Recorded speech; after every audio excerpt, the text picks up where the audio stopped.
नमस्कार दोस्तों।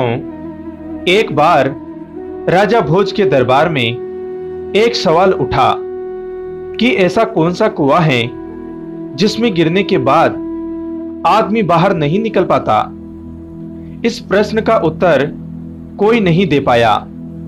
आखिर में राजा भोज ने राज पंडित से कहा कि इस प्रश्न का उत्तर 7 दिनों के अंदर लेकर आओ, वरना आपको अभी तक जो इनाम धन आदि दिया गया है वापस ले लिए जाएंगे तथा इस नगरी को छोड़कर दूसरी जगह जाना होगा।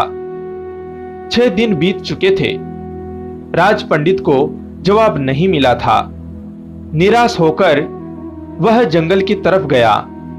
वहां उसकी भेंट एक गडरिये से हुई। गडरिये ने पूछा, आप तो राज पंडित हैं, राजा के दुलारी हो, फिर चेहरे पर इतनी उदासी क्यों? यह गडरिया मेरा क्या मार्गदर्शन करेगा?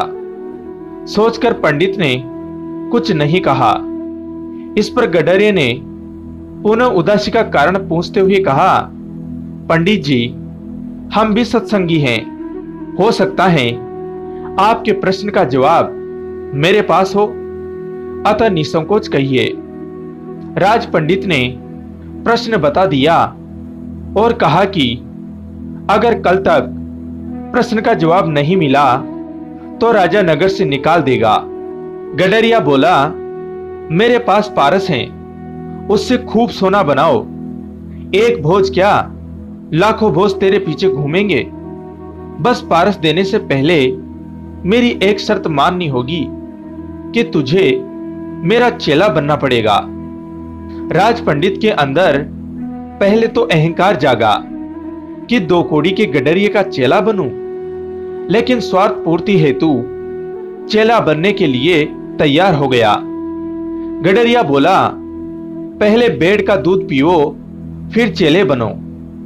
राज पंडित ने कहा कि यदि ब्राह्मण बेड़ का दूध पिएगा तो उसकी बुद्धि मारी जाएगी। मैं दूध नहीं पीऊंगा।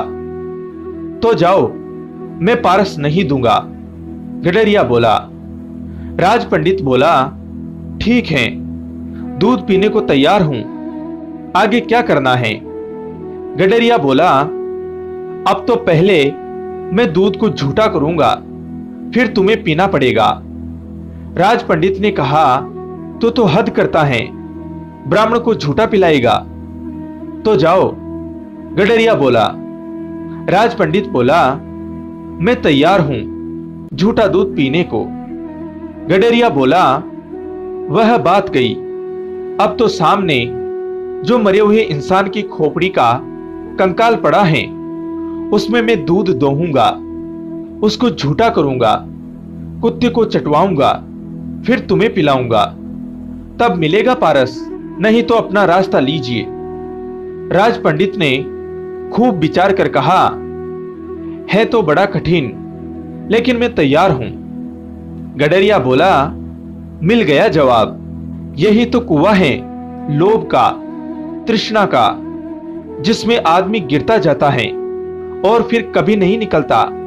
जैसे कि तुम पारस को पाने के लिए इस लोभ रूपी कुएं में गिरते चले गए।